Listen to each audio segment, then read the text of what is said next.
So I couldn't launch products and say, here, this is for your hair. There was no way. The Indian market needed education. Hi, Anshita. Welcome to episode 4 of #Career Goals. Thank you so much for being here. Hi, thank you so much for having me. Anshita, your story is so amazing, right? Like you started your own business at the age of 19. Like that's so cool. And you're in this untapped market, right? Where you're solving for women like you and me who have curly and wavy hair with your hair care products. So that's amazing. And I'm so excited to talk about you and your business and your journey. So let's go back to 2019 when you were still in college. And what I was wondering was it a very intentional move? Like you were in college, you got this idea, and then you decided to just come back home and work on the idea? So honestly, it wasn't intentional at all. I think had it been intentional, it wouldn't have gone as seamlessly as it did, just the whole process. Mhm. So, going back to 2019, I'd actually come back 2018 December. I was really struggling in college. I kind of didn't feel like I belonged there, and I think I've always just been someone that likes to do things like in real life rather than read about them in a book and then kind of give an exam and give a test and be told that, okay, now you're smart, or like now you're not smart.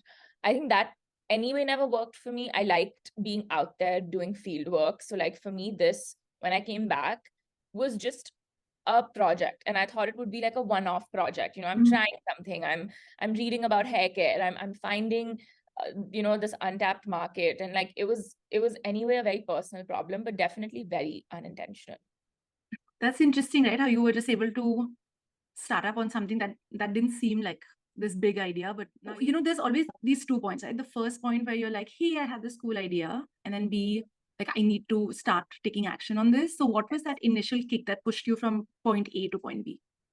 So I think the push was when I had of course realized that there were no curly hair products in India. Mhm. That was my kind of realization bit, my eureka moment. Keep products, so they don't exist here. Mhm. So then what can I do about it? Now, of course, I honestly didn't think I could do anything about it.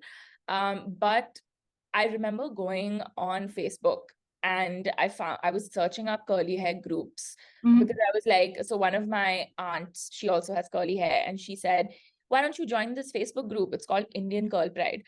And I was like, sure, whatever helps, maybe I'll find products there. And she told me, yeah, people switch tubes of leftover products. You can purchase it from them for half the price, for 20% of the price, like whatever. I was like, okay, this is very interesting, but why is this happening? Are there really no products? um and then I went on the group, and there were approximately 40,000 people on that group already. This is in Mhm. 2019. And I was like, I mean, clearly there are people that need products so bad that they're here and they're looking for the same answers as I am. And they're here for the same reasons as I am. So I think that was my light bulb moment, that like, Mhm. wow, this is 40,000 people that are just there. They're already there. This is a Yeah. ready-made customer. So I think that made me feel like, okay, there are people. I'm not the Mhm. only one who wants to keep my hair curly. Because I think I was under the impression for a very long time that everybody wanted straight hair. Yeah. So why would this matter to somebody? Mhm. But when I saw these people, I was like, yes, okay, these are my people. Maybe I can do something for them. And then the point where I actually went and did something was, so I had taken a semester off of college, and within that semester off, I was actually working with my parents. They have a skincare company. Wow. And while I was working with them, I was helping them out just with some of their stuff. I was kind of interning. So I mentioned it. I said, there are no hair care products here for my hair. And I remember both my parents were like, so do you want to try making one? And I was like, is that possible? Can I try making one? They were like, yeah, you can. I mean, it's, yeah, as long as it's, not too time consuming for us to manufacture it for you. I was like, okay, then I want to try. Mhm. And I think it was as simple as that. It was just, I want to try. And I think that is when it started. Mhm. But you'd say that it began from you having this personal problem, and Definitely. you also seeing the need for it though, right? Like Yeah. you went on Yeah. that group, 40,000 other people kind of facing. the same issue. Yes. At any point apart from this realization, right? Were you interested in doing some kind of a market research just to see there's like a product market fit? I think my market research was pretty complete when I had found that group. Mhm. Just by seeing all of the people there. And then I remember while I was formulating the products, I think what I had done was I had gone to Delhi and met up with this curly hair influencer who's actually very well known in the community. She's still my friend to date, but she Mhm. was the one that, when I met her, she told me all of these she told me a lot of stuff about the curly hair community, what we're missing, what everybody is looking for. There were curly hair meetups happening in Delhi, Bangalore, Wow. Bombay. Uh-huh. Yeah, and people would meet. There was this group of 15, 20 people that were actually the pioneers of like the curly hair movement in India, and they all became friends first. So Mhm. they would hang out, and I'm sure there's still all of their photos and albums are still up on Facebook. They would hang out and meet and just talk about how can we make sure that other people embrace their curls. And I think it start that is kind of that was my target market. So I knew that there was a product market fit, but I also knew from the very beginning that a lot of teaching had to be done. Mhm. We really had to educate the customer. If I was ever going to have customers, I would have to be prepared to engage with them, educate them, and kind of do it from the start. So I couldn't launch products and say, here, this is for your hair. There was no way. The Indian market needed education. So I think despite having a product market fit, which we still do today, it's a very strong product market fit, but the education bit is something that we all have to do. And especially if you enter a nascent segment, you Mhm. have to be prepared to do that. So I think that was, yeah. Absolutely. I mean, I think I went through the same thing, right? Like growing up when I was in school, I thought I had frizzy hair, and then some days I'd be like, hey, it's maybe just like curly hair, or if it's wavy Yes, hair. I was never sure of what yes, exactly it was. And for the longest time, I think it's like straight hair is like the beauty norm, right? Like that's what it should be. I remember like being in school and like cribbing to my mom every time, like, hey, I want to like smoothen it, I want to do this and that. And when you're younger, that's when you should be taking care of your hair like really well. definitely. So I'm glad that at this stage there's this amazing brand that can help out so many young girls and all of us. Um, you mentioned that in your case, it's like your parents kind of gave you that little push, right? Like, I think across India there are a lot of young students who also want to start their business. So, what would you say to them? Like, how do you think they should try convincing their parents about starting a business? I think it really helps if your family kind of comes from a very self-made business background where they've had to start businesses to support their families because not everybody is as educated enough to kind of go out and get a job that pays Mhm. well, that pays for the household. That has always been the case in my family. Like looking way back, somebody has always started a business. So I think that was something I have seen growing up. I've seen money, like, at the dining table, we would talk about money, we would talk about finances. So I think I always knew that this was going to be a part of my life, starting a business. So that bit helps. So, but if you Mhm. don't have parents that have a business mindset, you definitely have to really convince them that the market is there. If you can Mhm. convince them, if you can convince them of, this is my product, I do feel that they will give you a chance, but you also have to be very prepared for them to perhaps say no. But you Yeah. can still work on it. That is Mhm. the advice that I would give somebody is you can still work on it. And the proof is in the pudding, right? Like, Mhm. but until the pudding is made, you got it's all hearsay. It's all like, oh, it'll be this big. And in the market is 1,000 crore market. So, that doesn't work. It's I still remember my parents only really accepted what I was doing and said, okay, you can fully do this now, was when Mhm. I had gotten my first month of sales. Um, Mhm. and I think in that month, when they looked at the numbers, they said, I think I had done maybe somewhere between 50 to 60,000 rupees in sales. And they were like, you sold product? I was like, yes. So I think this is what I'm going to do. I'm going to stay here. So they were like, okay, because that was as good as a starting salary as I would get. Yeah. Mhm. So they were just like, you know what? Yeah, you can try this, do it. We'll be here to support you. But also you have to remember that your parents will support you, but the rest of it, like, they're not going to sit there to convince you that you should do this. Yeah, That you have to do for yourself. definitely. Yeah.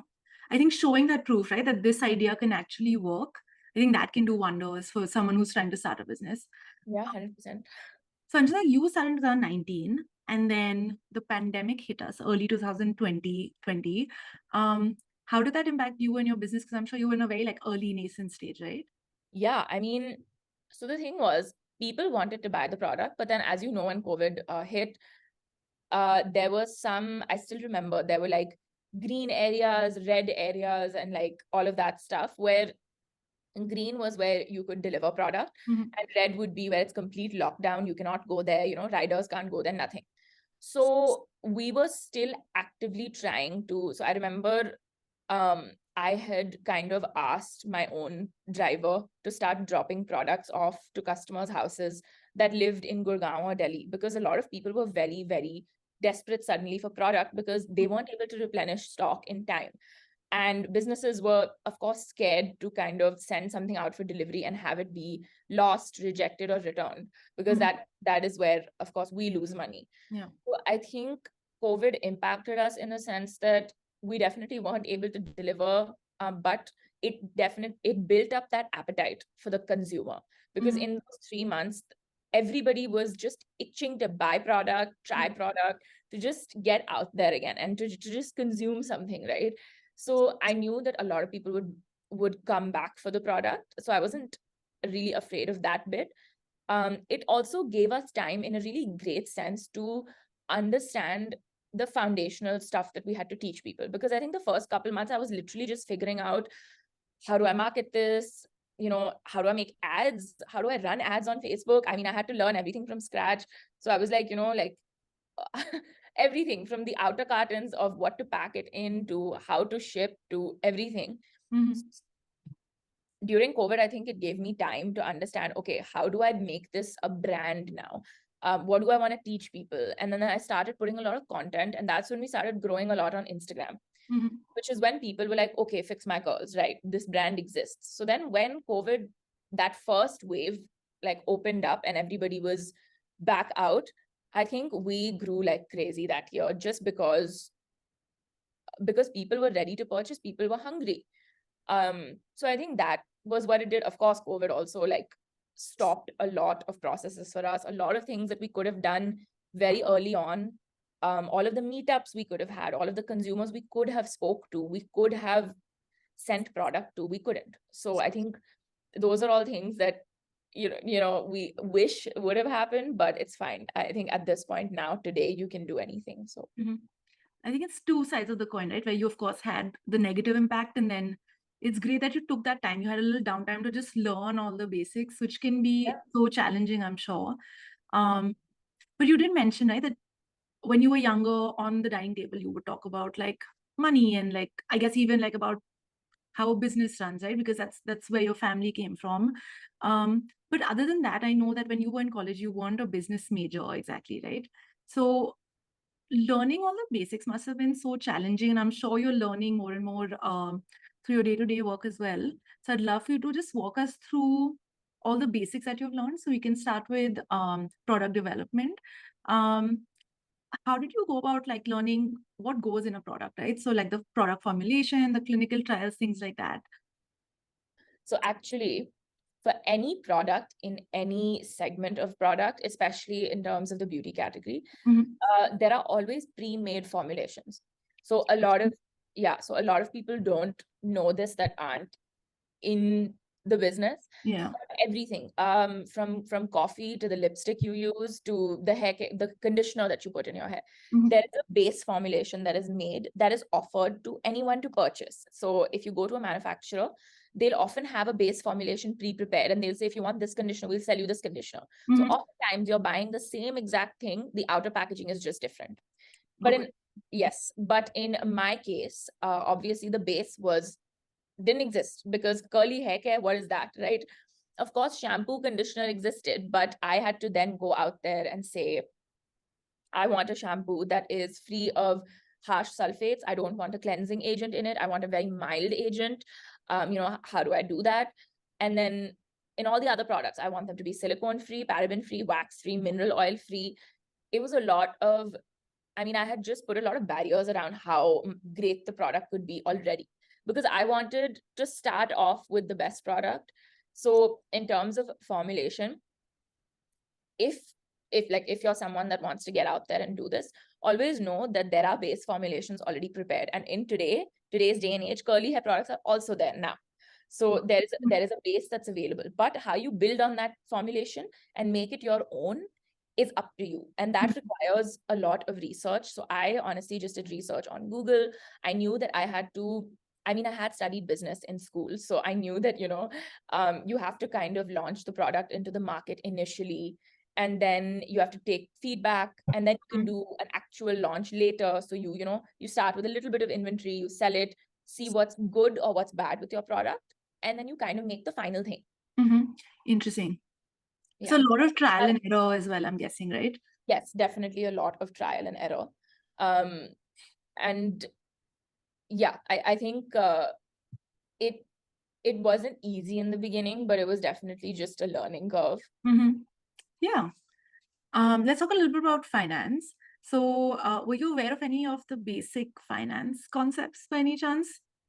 Honestly, I knew some of the basic finance concepts. I knew about how to make a balance sheet, profitability, you should have your gross margins, basic rules about unit economics. But again, each segment works differently. You need a different margin in each segment. So for example, in food, the margins are insane, but in beauty, the margins are 8 to 10x. And that's really good. Usually some people fall below that if they start burning their money. So coming around to it, whether you're a business student or you aren't, I think here's like two things that I would focus on entirely. Would be make sure that you have really, really great margins. Like overachieve those margins in the beginning, because you don't know how much money will go into spending on marketing, etc., brand building, and on the salaries that you'll have to pay, the rent you may have to pay one day, all the utilities, and all of these fixed assets that you'll buy for your company. You also have no idea that those are coming in, and they will depreciate year on year. Yeah. So, all of these things, I think make sure you have the margins for everything. It doesn't matter that everything you're going to buy. You cannot plan that much in advance, whether you just can't. Basically, like, a lot of people think that they can plan to the T what a cost is going to be, but you won't know until you actually talk to the manufacturer. Then you'll know the cost. So I think be prepared, have very, very good margins. So purchase your product at the lowest cost possible for the best quality you want for your product. And then make sure to sell it. And this is just for beauty, I think at least 10 to 12x more. Those are usually the margins that work, because all of the margin that you have in the middle of that, like 60% of that is already gone, because you have to pay salaries, you will have to pay rent. If you're working alone, you're a solo entrepreneur, maybe in the beginning you won't, maybe that will all be profit, but as you recycle it back into your business, you're definitely going to be using it places. And you also have to remember that your money will get stuck. So this is my second point, is apart from having great margins, please know that as you grow and as you tie up with other businesses, you will have cash flow problems, but it's nothing to be afraid of. It is simply that is kind of how it works. Your money will get stuck with other businesses. They also take their time to give it back to you. And once you get it, it might be later than you expected, but it doesn't mean that it's a bad thing. It just happens, especially if you are an online business. You could experience cash flow problems. So I think these are the two things I would focus heavily on. Your margins, your gross margins, make sure that they're the best that they can be. Above 75 to 80% is ideal. Possible for everyone, but it's ideal. And then definitely your cash flow. Keep an eye on your cash flow if you can, because I think in the beginning I didn't. I used to just think, the money will come into the bank.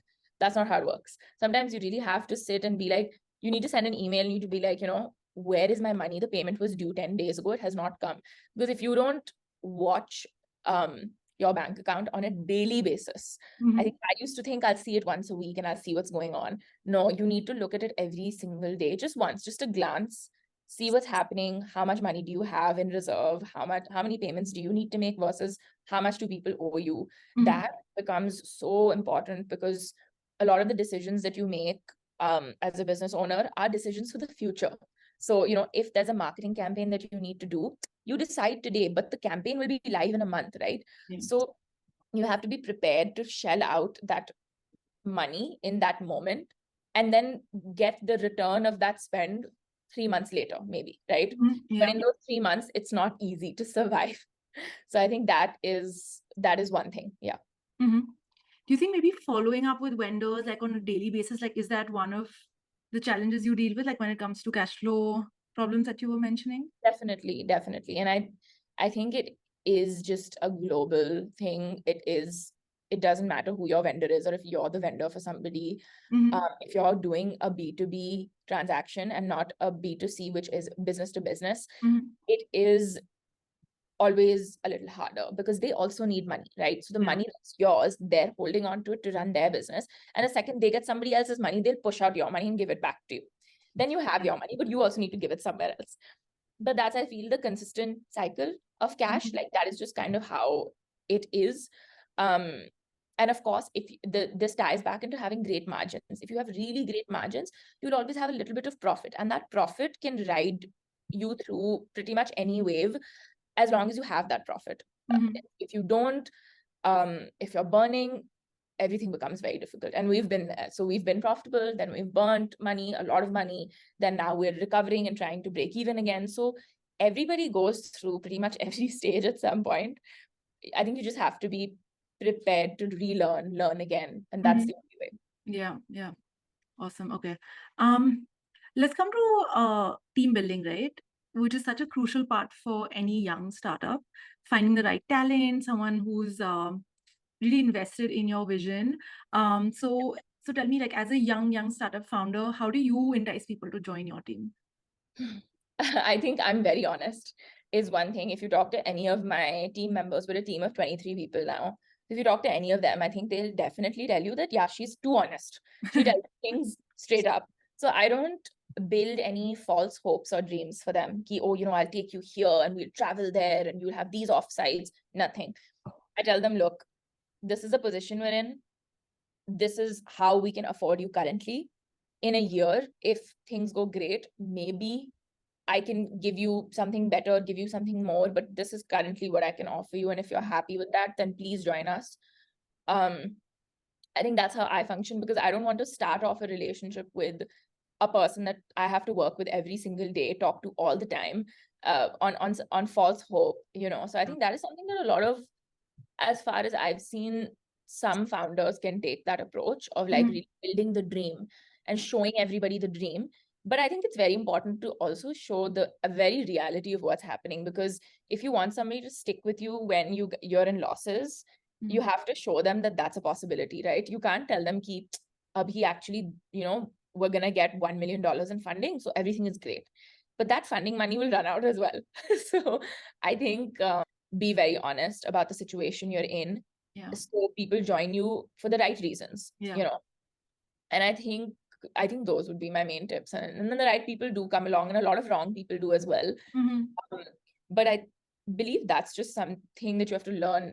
Initially, you don't know it. You think that everybody that is looking for a job has very earnest reasons and are good people, but everybody's looking out for themselves. So you kind of you will learn that over time, that you also have to look out for your business.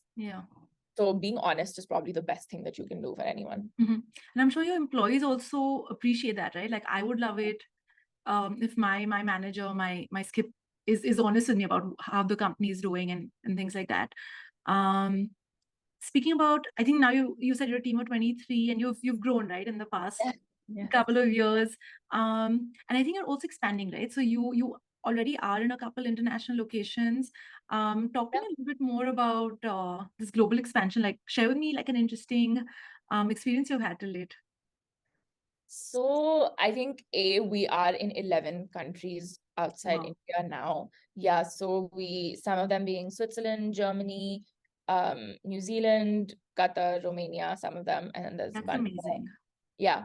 So I think definitely will give full credit to the fact that social media exists. It gives you so much space to kind of speak to people from across the world, do business with them, because that's literally how we've done it. We found these other curly haired, businesses, these distributors that were, running either e-commerce platforms or curly hair boxes, or they have a salon, and we would just, let them know that, like, hey, we exist, we're from India, we'd love to send you samples.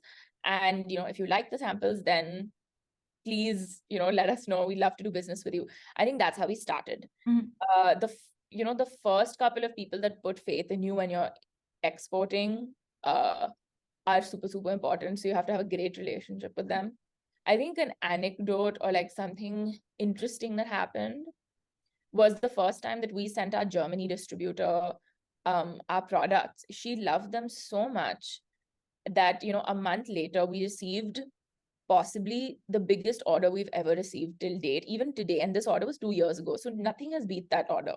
But I still remember seeing those numbers. And I mean, those are dream numbers for us to be able to achieve that sale in a month.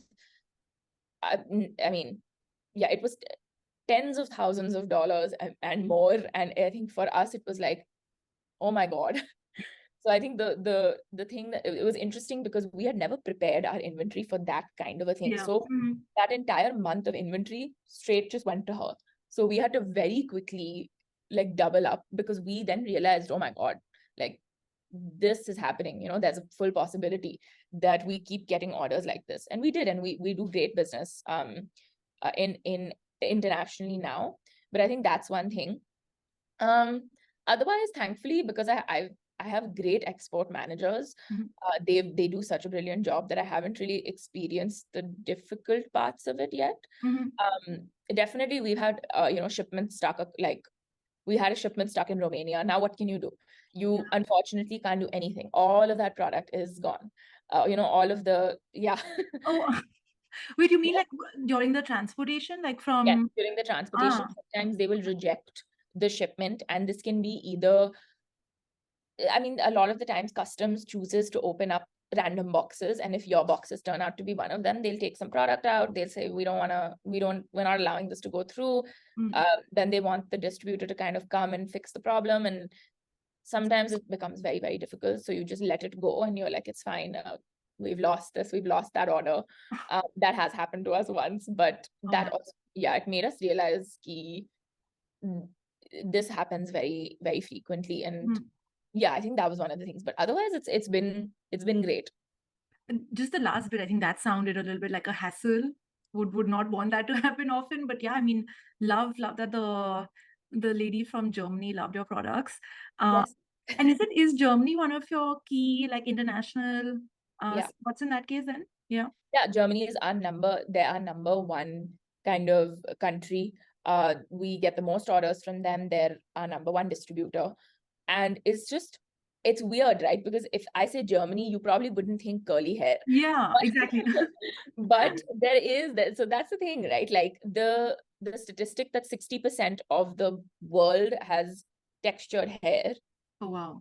That's, I think, something that a lot of people don't know about this statistic. So only really 40% of people have like pin straight hair, but the other 60% either have hair like yours or mine, or very coily kinky hair. And so I think curly hair is everywhere. So definitely Germany is our number one. And then after that, we have Switzerland, Malaysia. These two do really well for us as well. That's so interesting that you say that, because like we were discussing before, right?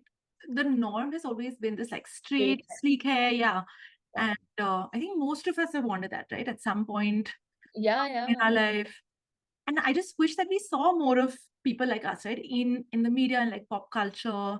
I can literally maybe name like actresses like on my fingers. Like literally, that's how sad it is. Yeah. Right?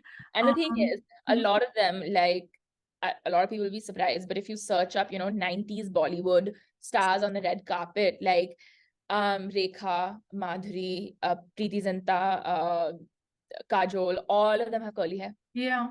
All of them have curly hair, but and a lot of them wore them like naked, they wore naked girls with no product, no manipulation. They would wear it on the red carpet. And those photos are still out there. And when you look at them, you're like, oh my God, that's texture. Yeah. And I think that makes you realize that like, despite there being curly hair very evidently throughout decades, you don't see it very often being represented in its natural state. Yeah. I wish we saw more of that, right? I mean, it just makes Yep. sense Yeah, to it see makes that. sense. It makes a lot of sense. Yeah. Yeah. And I can only imagine how difficult it is for you to like educate people, right? Because even now, right? I think maybe for the past year, I've been learning a little bit about how to take care of my hair. And a lot of times I'm just like, hey, it's so time consuming to like put in this gel and do this cream and all of that. That sometimes I just like resort to like a simple blow dry because that just makes life easier.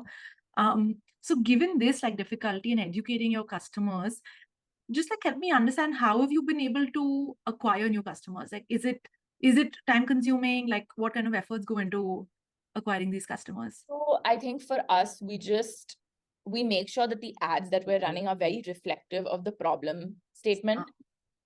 So for example, exactly what you said, that like, I just want to get a blow dry, right? We now try to make one and done products that are as easy as you going for your blow dry. So the time that you spend to get in your car, go get the blow dry, pay that money and come back, we will give you something that you pay one time, but the product lasts you months. Yeah. So we think that, if we talk to people from this perspective of like, it's better for your pocket, you can do it in 10 minutes, 10 to 15 minutes, and then let them dry. There are options. I think it's just once you show somebody what their hair can do naturally, Yeah. they will choose that option. But again, I think it's very human to want to just be like, I want to get a blow dry today. And that's okay. So we talk to our customers also with a lot of honesty, that if you don't feel like buying 3 products, just buy one. Please just buy one. See what it does to your hair. We promise, like, you're gonna see your hair in a very different light for the first time ever.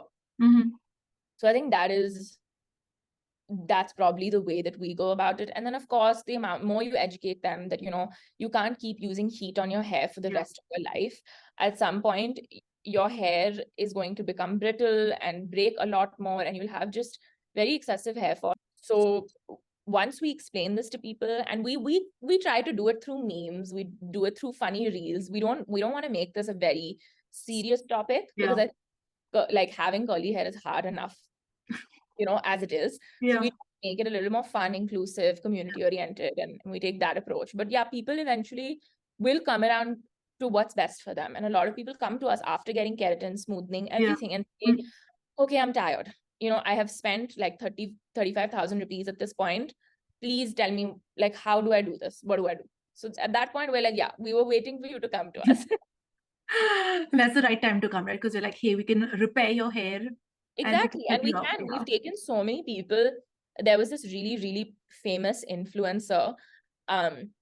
She's really popular right now. She actually had a very botched color done, and her hair, like, half of it fell off. I believe it was they bleached her hair for too long.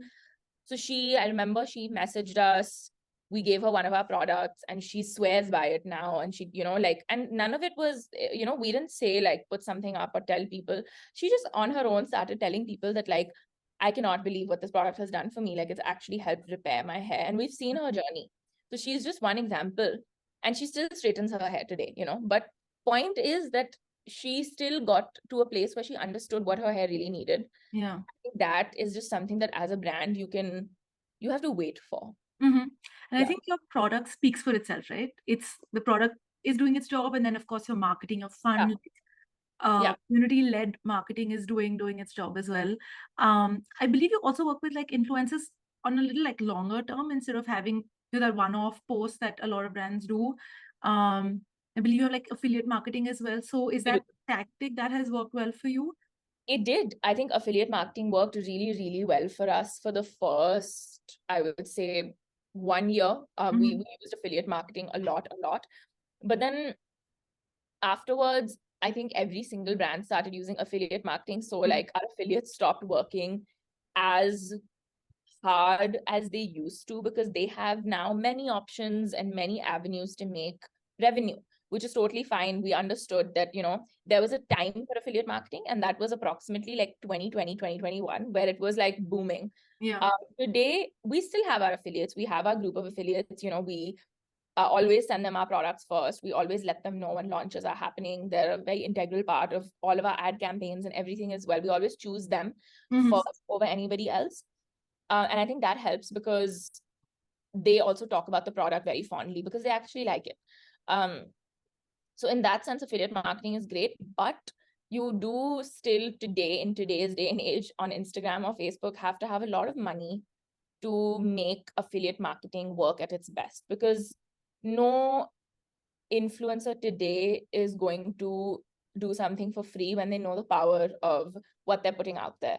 Yeah. Everybody today knows how great content works for commerce.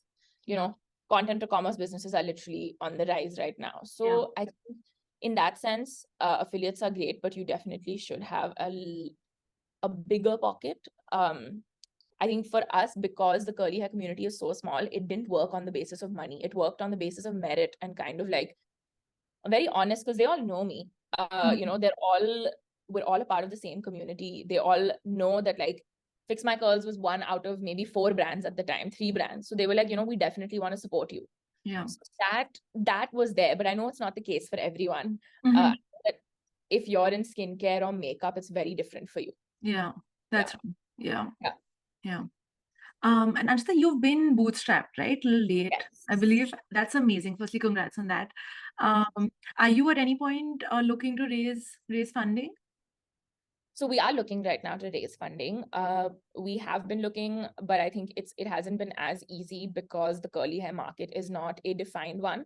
So, because it's a new nascent market, there are no studies or reports on how big it is. So I think that's been it's been the most difficult thing.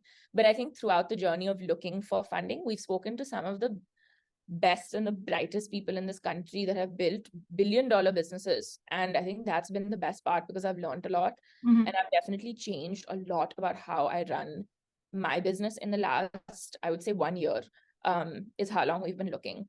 But I think it's also because when we started looking, funding winter had started. And a lot of VCs have kind of backtracked and said, we want to be very careful now about who we put our trust in. Yeah. So we're looking, but I think that's our main issue is not being defined enough for VCs right now. Okay. Right. Yeah. Was that one of the learnings that you got, that you were mentioning, right? There are a lot of learnings that you got while meeting all these really smart investors. Yeah. So like, one of the learnings was definitely the whole cash flow bit. I remember, because the thing is, they love a very enthusiastic founder. That is what they look for. That's like their number one checkpoint. I'm very enthusiastic. They know that. But the thing is, it comes down to more than that. Any venture capitalist that you tie up with, they want the business to give them whatever, they want 100x return if they stay with you for the next decade. And you can't promise that to somebody if you also are in a nascent stage generally and you don't know. So I think one of the things I have learned is honesty comes into basically everything, but like, be honest, be very real about what you think, because it's like a marriage. Like, you're literally signing a contract, a piece of paper that ties you into them forever. Yeah. And if it's your baby, if it's your business, only take funding if you actually genuinely need it. And that is where you see your brand going. That is also something I've learned. I've changed a lot about what I want from funding or what I want from a partner also in the last 1 year. I think when I started, it was also out of like, everybody's being funded. I also want to be funded. I have to be funded. But then over time, speaking to all of these VCs, some of them are such good people. They're so good at what they do. They really teach you a lot. And not all of them do that, but some of them definitely teach you a lot and kind of hold your hand and guide you through the process and say, Ki, no, not like this. This is how you make a business plan. This is how you make a pitch. This is what you do. And had I not had those people, I think we wouldn't have changed a lot of the things about our foundation of what we're running today. So yeah, I think my learnings have been very foundational in this journey. And although we haven't secured funding yet, I we were very different from who we were a year ago today. Yeah. I think it's such a blessing to come across such people, right? Who can literally just teach you so much and can maybe kind of change all the whatever you're doing good, make it better. And then what you're doing not Yes. so well, just make it again Yes. good. 100%. And not everybody is like this nice, I would say. A lot of them are just very cutthroat and like, no, we don't like it. Sorry, like, we were not interested in this thesis. Yeah. But a lot of them have said, you have potential. We see it. We see what this can be. So like, let us help you out a bit. Yeah. Yeah. I think that's a great way, right? Where you're kind of collaborating. Like, of course, I get it. They're in it for the returns as well, but for them to be able to help you, I think that's truly where the value lies. Yes. You also mentioned that there's this time where like everyone is getting funding, so you're like, hey, maybe I should raise funds as well. I feel like that's such a true thing that's happening in the community where it's like, hey, entrepreneurship is so cool, it's so glamorized, everyone just wants to be a founder. Why don't you just maybe burst the bubble a little bit? Like, tell us a little bit about the hard hitting challenges that you face as a founder. It's very lonely. If you're a solo founder, then you will not have anybody to talk to about the problems that you're facing on a daily basis. Second thing is, along with being lonely, you have to become you will be the bad guy for a lot of people. And I think that is something that nobody talks about, is that you're not some happy-go-lucky founder all the time. You will be the person that also has to fire somebody. You are also the person who has to say, no, I'm sorry, I can't give you that promotion. You have to be the somebody that says, this wasn't done right. Why wasn't it done right? Why wasn't it done on time? Doing all of these things is not fun, honestly. Like, and it completely drains you from the dream that you're chasing after, because all of these side things, you don't realize that they become very, very important. So I think that is one thing people should really be prepared. If you want to start a business, it's not a joke. I mean, it will literally be 24/7 of your life. I remember I would do customer consultations and respond to like people getting pissed off and angry at like 1 a.m. at one point. Oh, is it? Yes, because I used to do customer care. I didn't hire anyone until a year into running my business. So Wow. for a year, I was just taking help from my parents and like asking them what to do. I would use their office space. I would set up in a little corner because I wasn't big enough to kind of go out there and get an office and start hiring people. Like, definitely not. So I've had those days where I've been like talking to customers and they're very, very mean. And sometimes people are having a bad day and they take it out on you. Yeah. Why is my product late? I hate you guys. I mean, we've heard possibly every mean thing you can, but that's the thing, right? Sometimes customers also don't realize that there's an actual human being sitting behind Yeah. and that if you could just be a little nice, they will definitely help you out. Yeah. So that is also one thing that people think that it's very glamorous because they see startups at like a unicorn stage or at a funded stage. That's when you have employees and you have a team, you have a support system. But the early days of being alone and having to literally cold message people, call people up and take, Zoom meetings and Google Meets and explain, hey, this is my product, this is what I'm doing, I hope you can help me. It's not it's not easy, it's not fun in the beginning. Yeah. That part is where the bubble will be burst for a lot of people, and that is why they don't continue for very long. A lot of people eventually stop because they're just like, I can't do this, like, God, this is just draining the life out of me. Yeah. Which is why on the days that it's draining you, you have to have a very solid reason for why you're doing it. Yeah. And the reason can't be money. Yeah. That is People should be so honest, right? Just with themselves, with like, hey, why am I doing this?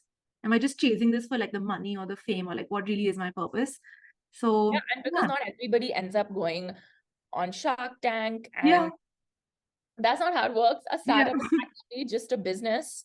It's just a business. Today it's become a very fancy word for like, Yeah. oh, I run a startup.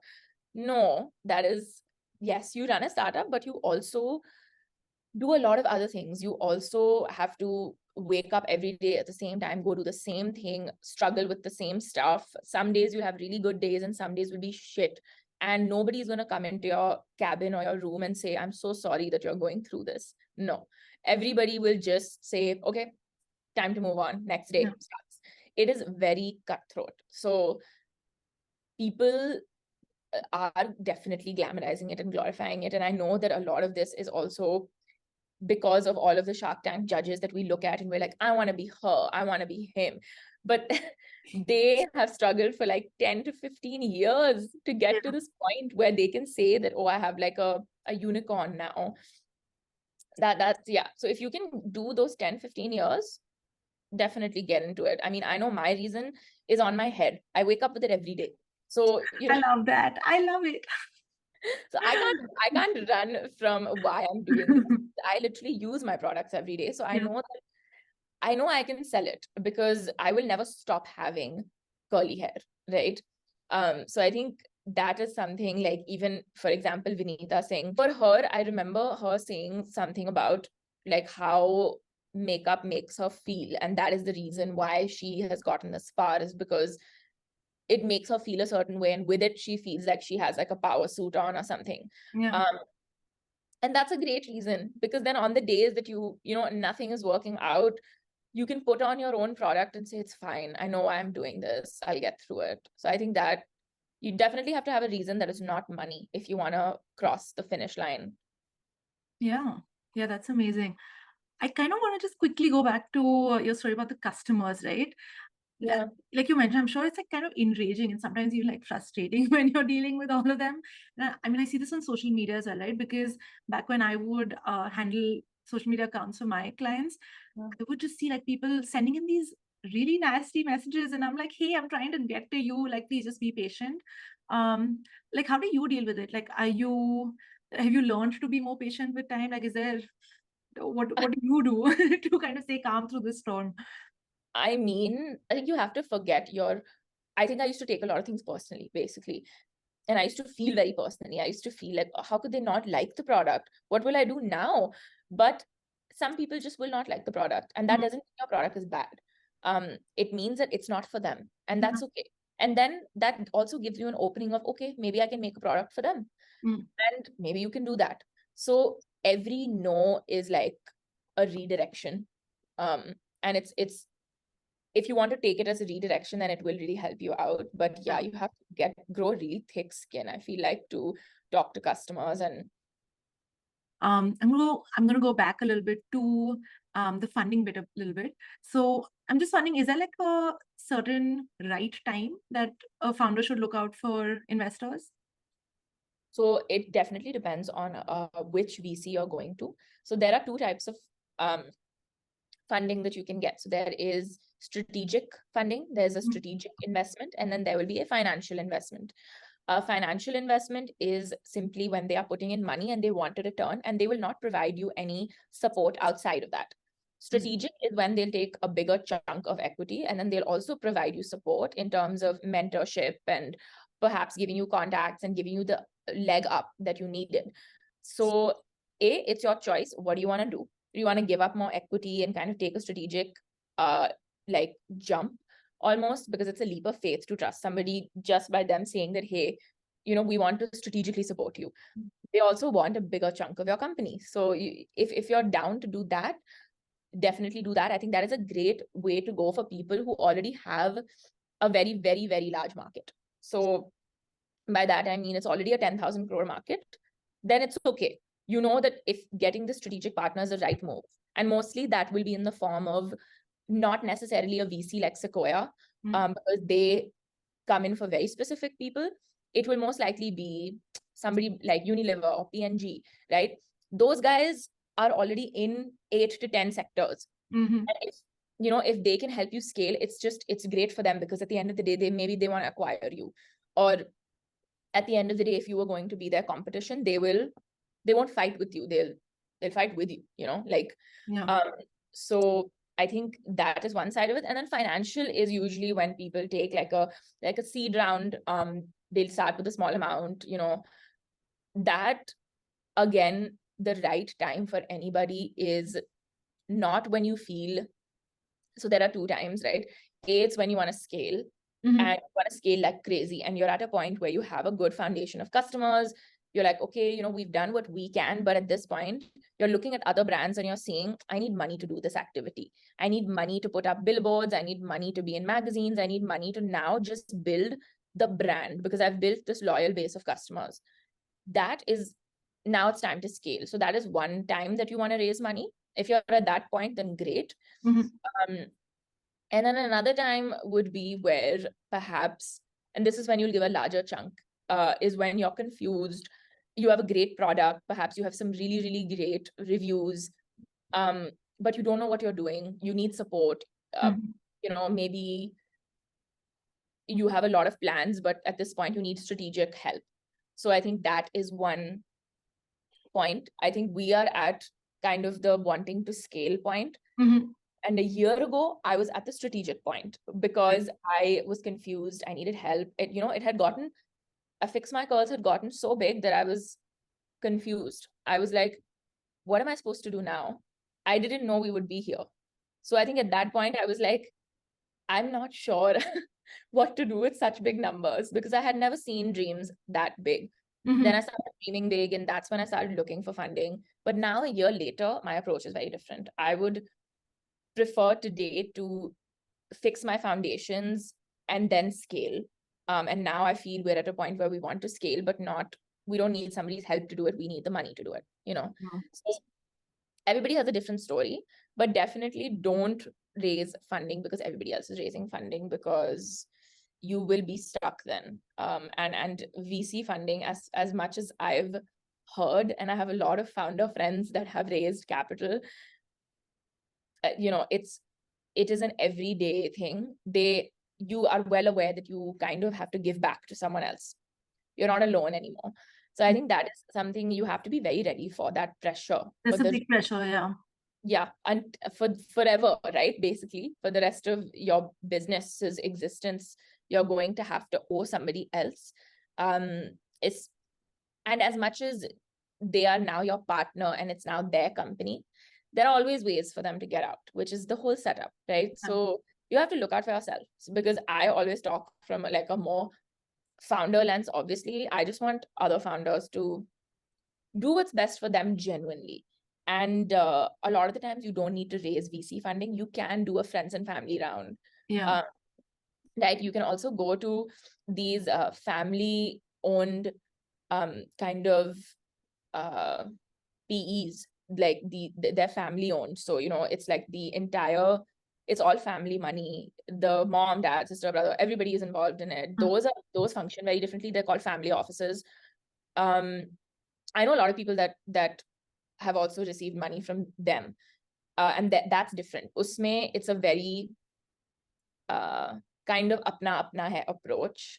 But when it's VCs, it is very transactional, professional, all of that. So three different roads. There's a lot of different roads to take. But yeah, I think, and I can say this safely because I had also initially done it out of that pressure of like, everybody has funding. Maybe I need to get funding. Definitely not.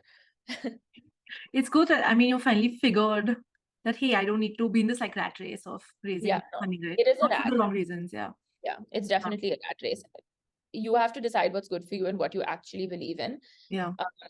Which I didn't know because I was very enamored by the world as well. But it took me talking to like 25, 30 different VCs, conglomerates, family offices, everybody. Like literally, I think I've spoken to everyone at this point to understand what they want, what I want, because it's not like we also didn't get offers, but a lot of things didn't make sense to me. It was like, no, I don't think they're the right partner, or no, I don't think this is the right deal for me. Yeah. So yeah, I think I've also learned to value what I'm doing a lot more, because you start off very like doe-eyed that, oh, I can't wait to raise money. But you have to realize that like there's a lot of money. There's a lot of funding money in the world. So you can definitely get it. You just, you have to do it for reasons that are right. Aligned with, yeah. Do you think your age or your gender at any point has played any kind of a role, or has impacted your business's position while you were seeking funds? Yeah, definitely. I'll tell you a story. Like 3 years ago, I still remember when Fix My Curls was just a year old, perhaps, so in 2020. this VC they're from Delhi. They had emailed me and said, let's set up a meeting. Tell us about your business. This was my first ever pitch. I knew nothing. I was not prepared. I didn't have a deck, nothing. I just rambled for 5 minutes. And that's the thing is, they liked me. They were impressed by the product, but they said, we don't think that you should continue this. You should go finish your degree and then think about running a business. So I think that was a big wake-up call, and that was the first time I had ever heard somebody speak to me that way. And I knew it was because A, I was a woman, and B, because I hadn't finished my bachelor's degree. And it was upsetting because I was still running the business. I was still doing everything. We were making money. We were profitable. So what was wrong? What did I do wrong then? Nothing. I think it was just a big, big bias. And that was all it was. I think they were, and because you know what, today, I know that they invested in a competitor who is a man, and he is much older. Yeah, and they invested in them maybe 2 years after they had spoken to me, but the same category, nascent stage, everything, right?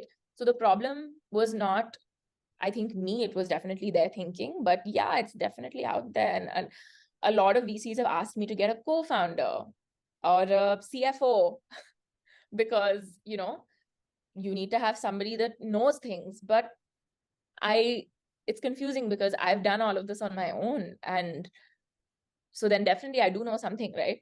So Yeah, yeah. You set this whole thing up, you have the numbers to back you. So it's like, hey, where am I going wrong, right?